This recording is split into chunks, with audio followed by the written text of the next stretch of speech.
تخيل إنك عايش في مدينة محصنة بجدران عالية، وفي جيش كبير بيحاصرها لسنين، وكل محاولة للاختراق بتنتهي بالفشل.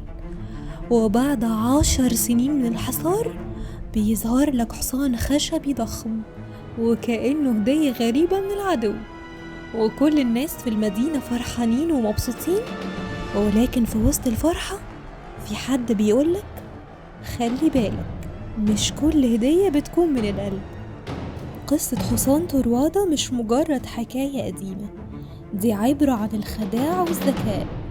يلا بينا نشوف ازاي خدعة بسيطة غيرت مصير مدينة كاملة.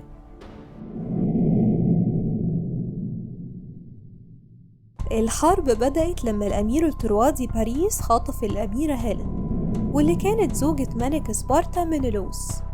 والحادثة دي تسببت في حرب ضخمة بين الإغريق والطرواديين، واللي استمرت لسنين طويلة، وخلت الإغريق محاصرين طروادة بس مش قادرين يخترقوا أسوارها العالية. ولما الحصار طال والإغريق مش عارفين يدخلوا المدينة، أوديسيوس واحد من القادة الأذكياء جات له فكرة جهنمية.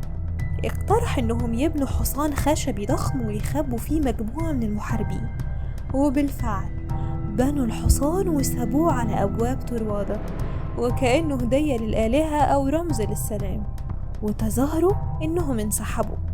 الطرواديين فرحوا ودخلوا الحصان جوه المدينة، وفي الليل الجنود اللي كانوا مستخبيين جوه الحصان خرجوا وفتحوا بوابات المدينة لجيش الإغريق اللي كان مستني بره في مكان قريب من المدينة. وفي لحظات طروادة سقطت وتم تدميرها بالكامل. القصة دي بتعلمنا إن مش كل حاجة شكلها جميل بتكون فعلا كده. أحيانا اللي ظاهر قدامنا ممكن يكون فخ أو حيلة، وده اللي حصل في طروادة. ومن هنا نقدر ناخد حكمة، وهي إن لازم نكون حريصين وما نثقش في أي حاجة بسهولة.